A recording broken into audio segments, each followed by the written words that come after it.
Olá, tenho para você contos de crimes que você não vai acreditar. Só Deus sabe o que uma pessoa pode fazer quando ninguém está a observando. Acomode-se, aumente o volume ou ajuste os fones de ouvido. Pronto, agora vamos seguir. O assassino que ninguém esperava. O caso Tilling de Philip X e Colleen Hitzer. Imagine um garoto de 14 anos, quieto, educado, o novo aluno da turma. Nada em seu comportamento sugeria um monstro que se escondia por trás daquele sorriso tímido. Mas em 22 de outubro de 2013, na Danvers High School, ele revelaria sua verdadeira face. Esta é a história de Philip X e da professora que confiou nele, Colleen Hitzer, 24 anos, uma jovem professora de matemática cheia de vida. Um encontro fatal. Philip era novo na escola, recém-chegado, ainda se adaptando à mudança de estado e ao divórcio dos pais. Colleen, atenciosa, quis conhecê-lo melhor. Fique depois da aula, ela pediu. Um outro aluno testemunhou a conversa. Notou algo estranho. Philip ficou visivelmente agitado quando a professora tocou no assunto família. Será que aquele simples questionamento despertou algo sombrio dentro dele? O banheiro que virou cena do crime. Pouco antes das 15 horas, Colleen foi ao banheiro feminino. Minutos depois, Philip seguiu o mesmo caminho, capuz cobrindo seu rosto. Dentro daquele banheiro, ele esfaqueou Colleen 16 vezes com um estilete. Depois, violou seu corpo. Tudo isso quase foi interrompido por uma aluna que, ao abrir a porta, viu apenas um vulto. Pensou que alguém estava se trocando e saiu. As câmeras de segurança capturaram Philip saindo calmamente do banheiro, as mãos manchadas de sangue. Ele precisava sumir com o corpo. Encontrou uma lixeira, arrastou Colleen para dentro e a empurrou por corredores vazios. Enquanto isso, cumprimentou amigos como se nada tivesse acontecido. Na floresta próxima, ele deixou o corpo sob um monte de folhas. Mas um detalhe macabro chamou a atenção. Um dedo com esmalte rosa sobressaindo. Ao lado, um bilhete rabiscado. Odeio todos vocês. Enquanto a polícia procurava por Colleen, Philip usou seu cartão de crédito. Comprou uma bebida, lanchou no Wendy's, assistiu ao filme Gravidade no cinema. Vivia como se nada tivesse acontecido. Mas as câmeras não mentem.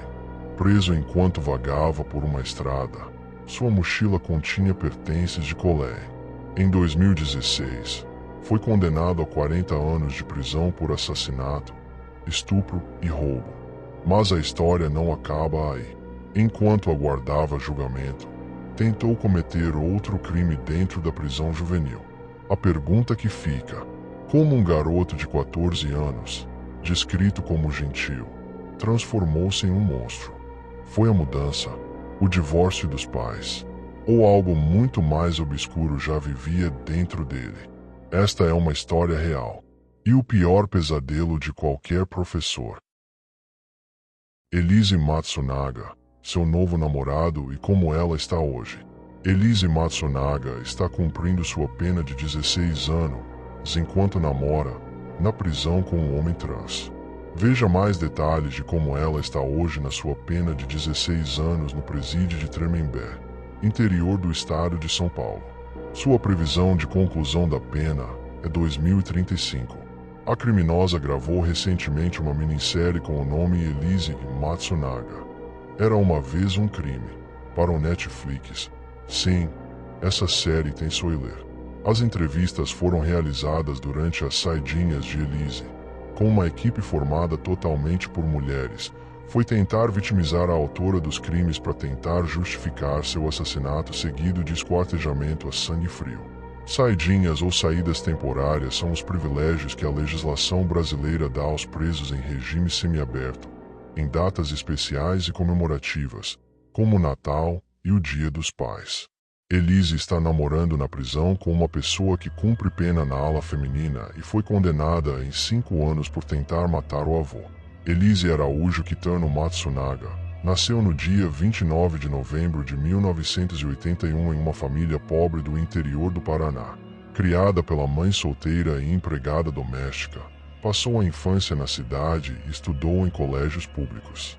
Quando completou a maioridade, se mudou para a capital do seu estado, onde começou a cursar técnico de enfermagem e trabalhar em um hospital.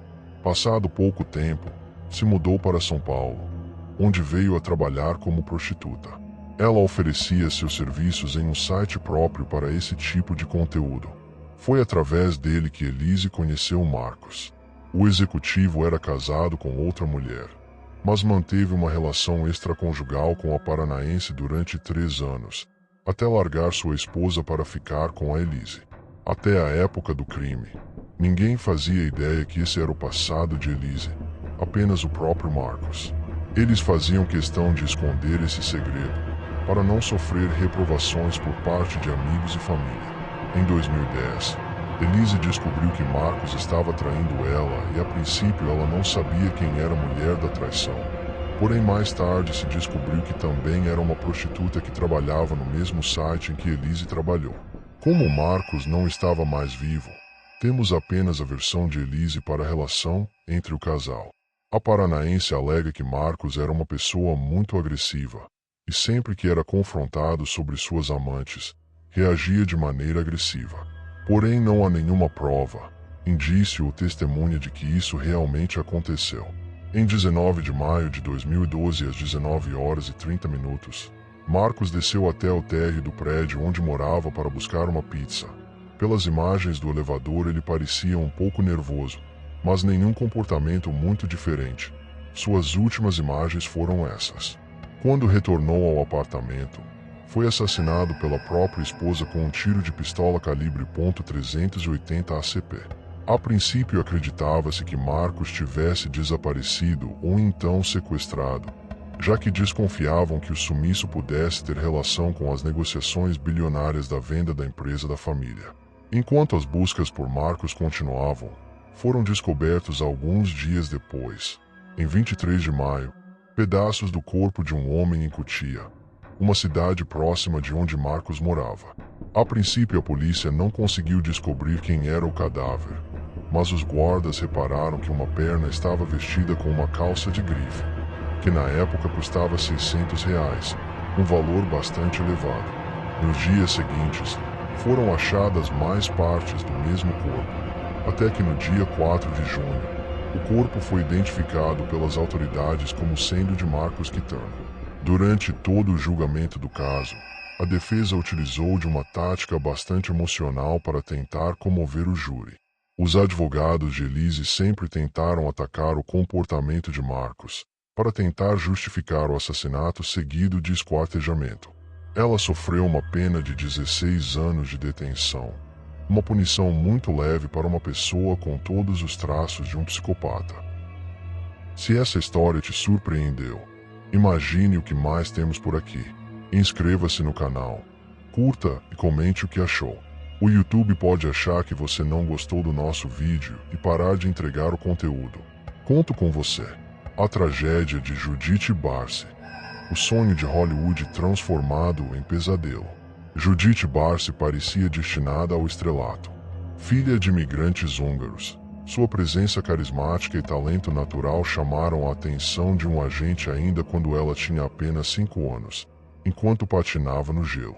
Com traços delicados e uma desenvoltura impressionante, sua aparência jovial permitia que interpretasse personagens bem mais jovens, um atributo valioso em Hollywood. Desde cedo, sua mãe, Maria Virous, projetou na filha o sonho que nunca conseguiu realizar: ser uma atriz de sucesso. Com esforço e dedicação, Judith logo passou a estrelar comerciais para grandes marcas, chegando a ganhar cerca de US$100 mil por ano. Esse sucesso repentino permitiu à família se mudar para uma casa maior, garantindo um padrão de vida que antes era inalcançável.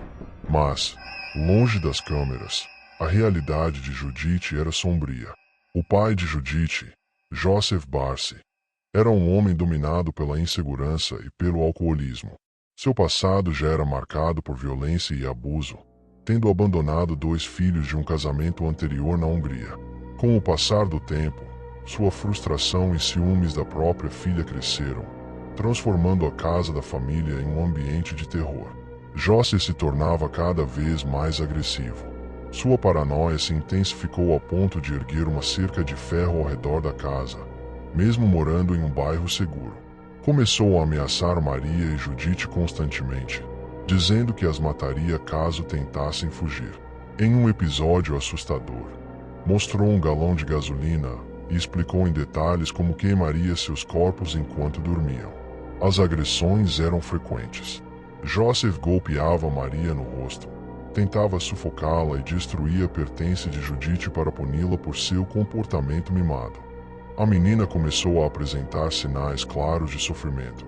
Desenvolveu tricotilomania, arrancando os próprios cílios, ganhou peso rapidamente e passou a torturar o gato da família, como reflexo do ambiente abusivo em que vivia. Mesmo diante de inúmeras evidências de abuso, as autoridades falharam em proteger Judith. Em 1986, Maria chegou a denunciar o marido, mas a polícia não levou a queixa a sério por falta de provas físicas. Mais tarde, um psiquiatra infantil denunciou o caso aos serviços sociais, que também arquivaram a investigação após Maria afirmar que iria se separar. Mas ela nunca deixou Joseph. Ao invés disso, traçou um plano para fugir lentamente, enquanto descontava cheques em segredo e alugava um apartamento onde passava boa parte dos dias com a filha. Era uma tentativa desesperada de escapar, mas o tempo se esgotava. Na manhã de 25 de julho de 1988, Judith foi vista pela última vez brincando de bicicleta na rua. À noite, ela e sua mãe se recolheram para dormir, mas Joseph não. Os investigadores acreditam que ele descobriu os planos de Maria e decidiu agir antes que fosse abandonado. Pegou sua pistola calibre 32 e entrou no quarto da filha. Um único disparo na cabeça, próximo à orelha direita, selou o destino da menina. Ao ouvir o tiro, Maria correu desesperada, mas não teve tempo de reagir. Foi forçada a se ajoelhar e executada da mesma forma. Por 2 dias, Joseph permaneceu na casa, vivendo ao lado dos corpos como se nada tivesse acontecido. Quando a agente de Judith ligou para saber o motivo da ausência da menina em uma reunião de trabalho, ele mentiu, dizendo que Maria e a filha haviam fugido para San Diego. Na manhã de 27 de julho, uma vizinha ouviu uma explosão e viu fumaça saindo da casa dos Barsi. Joseph havia incendiado o local antes de ir até a garagem e se matar com um tiro na cabeça. Quando os bombeiros chegaram, encontraram os corpos carbonizados de Maria e Judith, mas confirmaram que ambas já estavam mortas antes do incêndio. A tragédia de Judith Barsi escancarou as falhas no sistema de proteção às crianças. Apenas 2 meses após sua morte, uma política foi criada em Los Angeles para que assistentes sociais realizassem visitas obrigatórias antes de arquivar casos de abuso infantil. A casa onde a família foi assassinada foi reformada e vendida. No entanto, os novos moradores relataram eventos estranhos, portas abrindo sozinhas, ventos gelados e uma presença sombria. O quarto de Judith tornou-se o epicentro das manifestações, levando a família Bernal a buscar um programa de reformas para tentar limpar as energias do local. Hoje, Judith Barsi é lembrada pelo seu talento, inocência brutalmente interrompida. Sua voz ainda ecoa em um de seus papéis mais icônicos, a personagem Duke, de Em Busca do Vale Encantado. Seu bordão, sim, sim, sim, tornou-se uma marca de seu espírito vibrante e alegre, congelado para sempre no tempo, muito antes de poder crescer e escapar do horror em que viveu. Mas, talvez, sua história nunca tenha realmente se calado.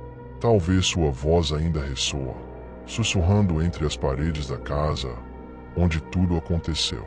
Um pedido de ajuda que chegou tarde demais. O caso de Chanda Charir. Um assassinato orquestrado pela crueldade. A noite era fria quando Chanda Charir desapareceu.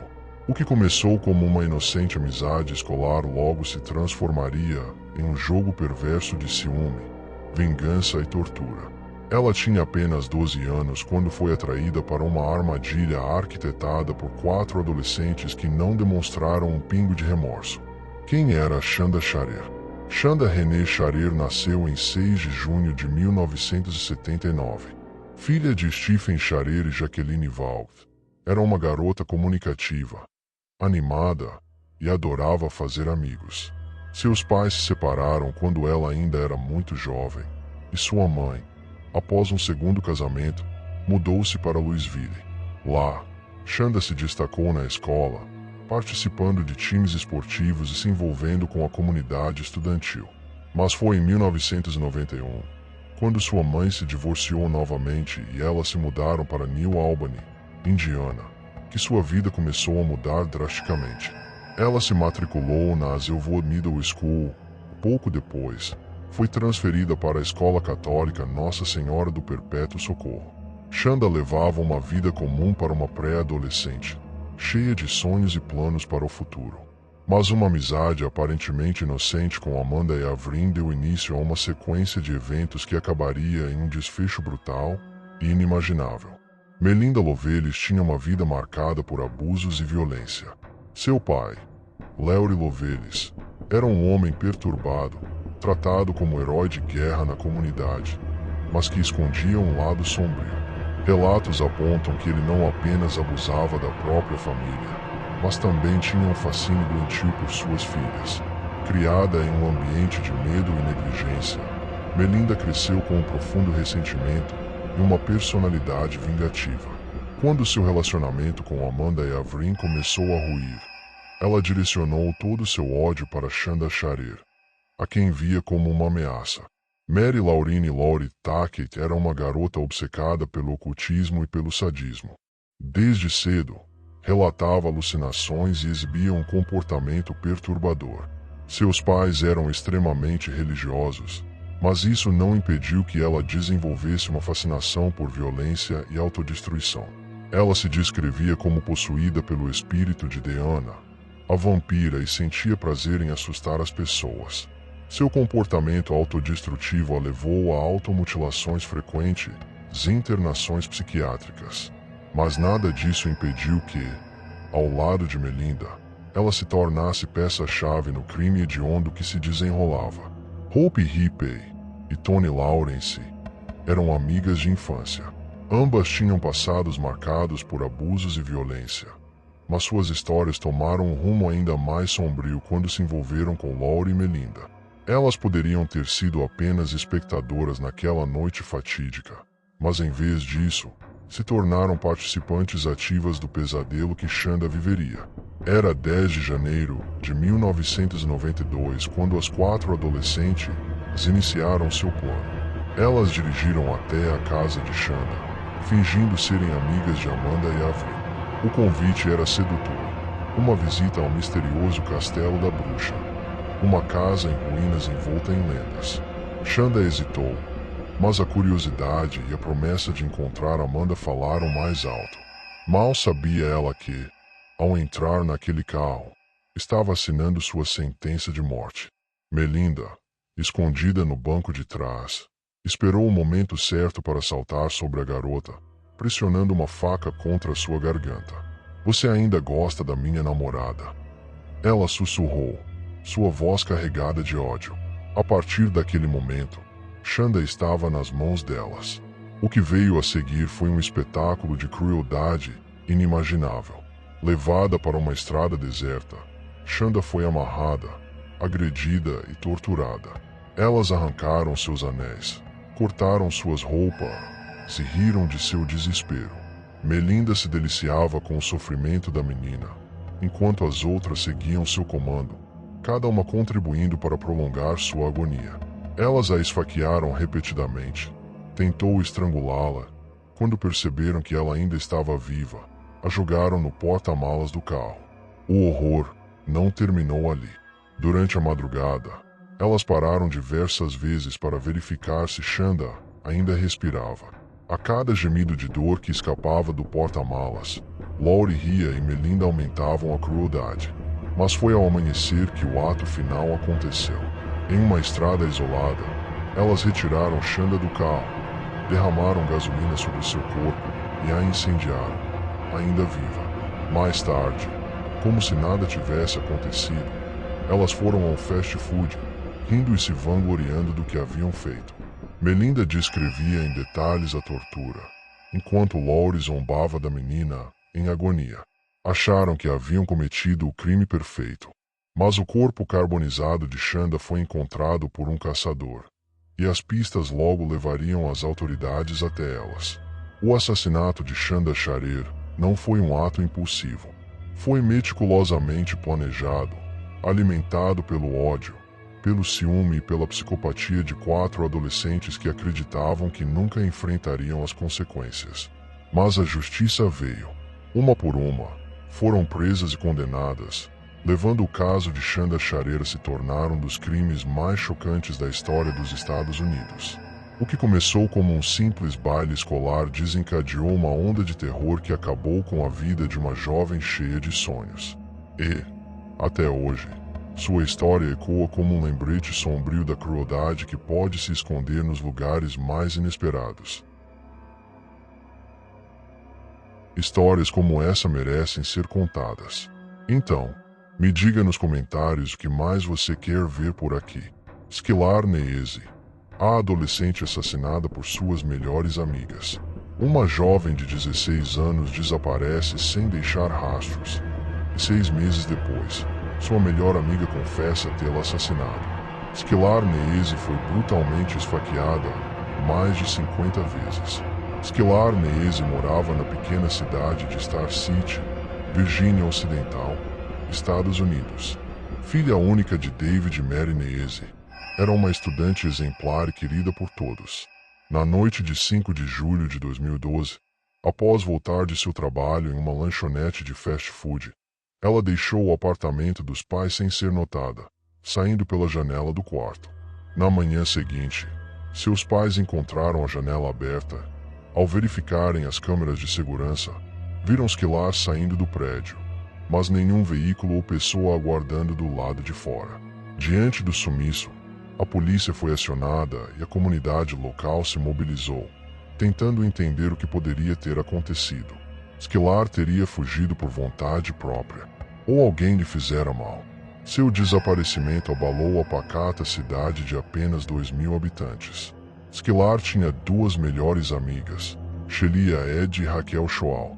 As 3 eram inseparáveis. Aparentemente, não havia desentendimentos entre elas.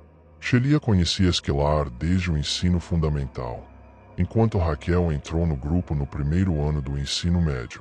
6 meses após o desaparecimento, Raquel Shoal teve um colapso nervoso e foi internada por 6 dias em um hospital psiquiátrico. Em 3 de janeiro de 2013, ao receber alta, fez uma confissão à polícia.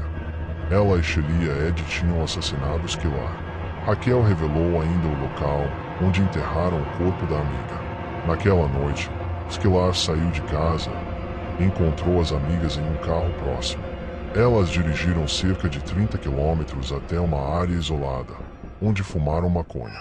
Em um momento de distração, Skylar voltou ao carro para pegar um isqueiro e foi atacada pelas duas, sendo esfaqueada mais de 50 vezes. Relatos indicam que o assassinato foi meticulosamente planejado durante meses. As assassinas levaram um verdadeiro kit serial killer, contendo toalhas, água sanitária, uma pá e roupas limpas. Elas também embalaram previamente as facas usadas no crime. Dias antes de sua morte, Skylar parecia desconfiar das intenções das amigas. Em sua conta no Twitter, que mais tarde foi apagada, escreveu mensagens enigmáticas. Não é preciso muito para me fuder. Você fazendo merdas como essa é por isso que eu nunca posso confiar completamente em você. O real motivo do crime nunca foi totalmente esclarecido. No entanto, algumas fontes sugerem que Skylar teria flagrado as amigas em um momento íntimo e ameaçava expor a relação. Temendo que o segredo fosse revelado, decidiram matá-la. Sheila Ed e Raquel Shoal foram julgadas como adultas. Raquel recebeu uma pena de 30 anos de prisão, com possibilidade de liberdade condicional após 10 anos. Shelia foi condenada a 15 anos de prisão. O caso chocou os Estados Unidos, não apenas pela brutalidade do assassinato, mas pela traição de duas amigas que, até então, eram vistas como inseparáveis. Todas essas histórias são 100% grátis para você e nunca irei te vender nada para isso. Se inscreva, acione o sininho e curta. Tem muito mais te esperando. E se você tem uma história que merece ser contada, eu sou todo ouvidos. Nos vemos no próximo vídeo e boa sorte com os seus pesadelos da meia-noite.